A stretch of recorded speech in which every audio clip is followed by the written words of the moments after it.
Hello student जय जगन्नाथ। आज आम सप्तम क्लास सामाजिक विज्ञान तृतीय अध्याय भारतर जलवायुर प्रश्न उत्तर आलोचना करबा। चलंतु आज भिडियो को आम स्टार्ट करदबा। तो ये देख एक नंबर जलवायु नियामक और सेमानंकर फलाफल।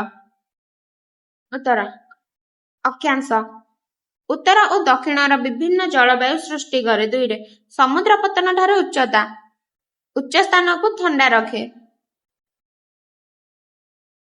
3 समुद्र समीपता ताप को नियंत्रण करे। मौसुम वायु ग्रीष्म ऋतु भारत को आर्द्र वायु आणे।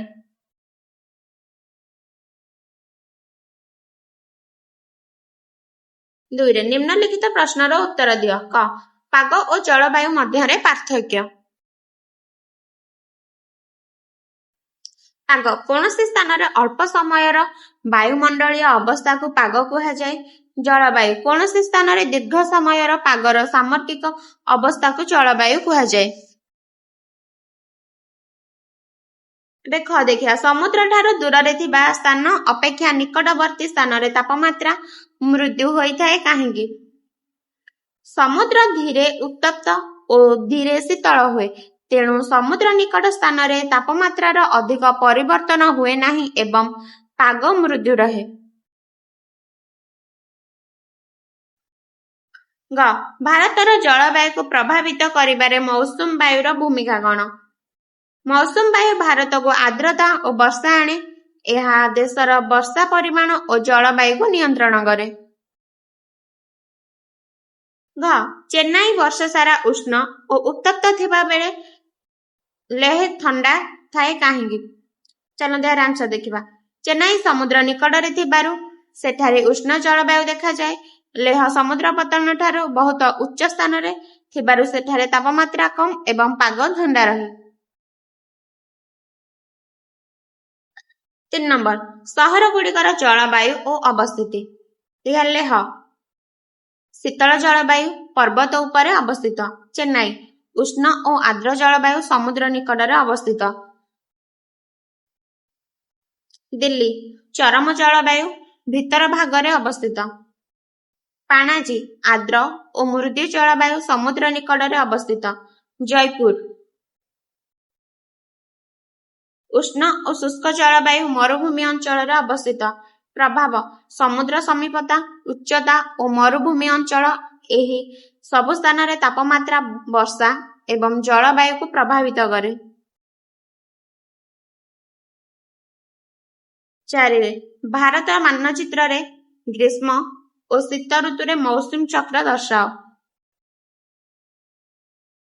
ग्रीष्म ऋतु रे दक्षिण पश्चिम मौसुम वायु अरब सागर और बंगोपसागर ठारू भारत आड़ को प्रभावित हुए एवं वर्षा आनी थाए। शीत ऋतु रे उत्तर पूर्व मौसुम वायु भारत को समुद्र दिगरु प्रभावित हुए।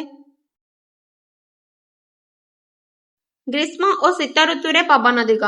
ग्रीष्म ऋतु दक्षिण पश्चिम उत्तर पूर्व दिग को बहे।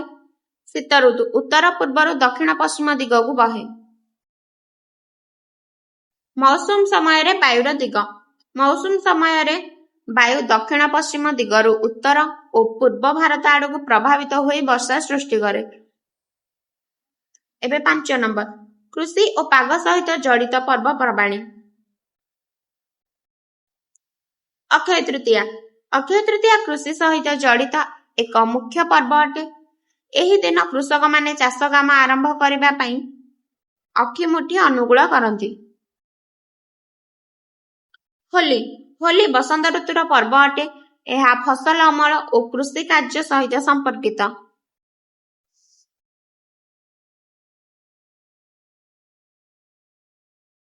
6 नंबर निजକୁ जड़े कृषक भावी वर्षा ऋतुर पाई प्रस्तुति। मु जदि जड़े कृषक हुए तेबे वर्षा ऋतु आसिबा पूर्वरु चाष जमी प्रस्तुत करिबी, भल मानर बिहन संग्रह करिबी एवं जल निष्कासनर व्यवस्था करिबी। चाष पाई आवश्यक सार और जंत्रपाति प्रस्तुत रखिबी। पागर पूर्वानुमान अनुसार चाष काम करी फसलर क्षति कमाइबाकु चेष्टा करिबी। 7 ନମ୍ବର ପ୍ରାକୃତିକ ବିପର୍ଯ୍ୟୟର କାରଣ, ପ୍ରଭାବ ଓ ପ୍ରତିକାର। ବାତ୍ୟା କାରଣ ସମୁଦ୍ରରେ ନିମ୍ନଚାପ ସୃଷ୍ଟି ହେବା, ପ୍ରଭାବ ଘରବାଡ଼ି, ଫସଲ ଓ ଗଛପଲାର କ୍ଷତି ହୁଏ।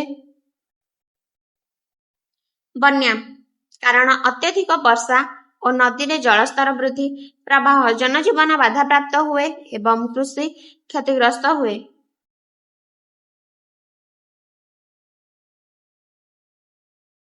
ଦେଖିବା ଏବେ ଭୂସ୍ଖଳନ କାରଣ ପାହାଡ଼ିଆ ଅଞ୍ଚଳରେ ଅଧିକ ବର୍ଷା, ପ୍ରଭାବ ରାସ୍ତାଘାଟ ଓ ଘରବାଡ଼ି ନଷ୍ଟ ହୁଏ। ବନାଗ୍ନି କାରଣ ଅତ୍ୟଧିକ ଉଷ୍ଣତା ଓ ମାନବ ଅସାବଧାନତା, ପ୍ରଭାବ ଜଙ୍ଗଲ ଏବଂ ବନ୍ୟପ୍ରାଣୀର କ୍ଷତି ହୁଏ।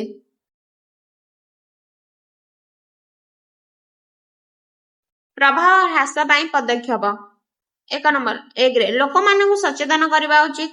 2ରେ ଅଧିକ ଗଛ ଲଗାଇବା ଆବଶ୍ୟକ। 3ରେ ସରକାରଙ୍କ ପକ୍ଷରୁ ପୂର୍ବ ସତର୍କ ସୂଚନା ଦେବା ଉଚିତ। 4ରେ ଉଦ୍ଧାର ଓ ସୁରକ୍ଷା ବ୍ୟବସ୍ଥାକୁ ଆହୁରି ଶକ୍ତିଶାଳୀ କରିବା। ଆଜିର ଭିଡ଼ିଓଟି ଭଲ ଲାଗିଥିଲେ ଚ୍ୟାନେଲକୁ ଲାଇକ୍, କମେଣ୍ଟ, ସେୟାର କରିବାକୁ ଜମା ବି ଭୁଲିବେନି।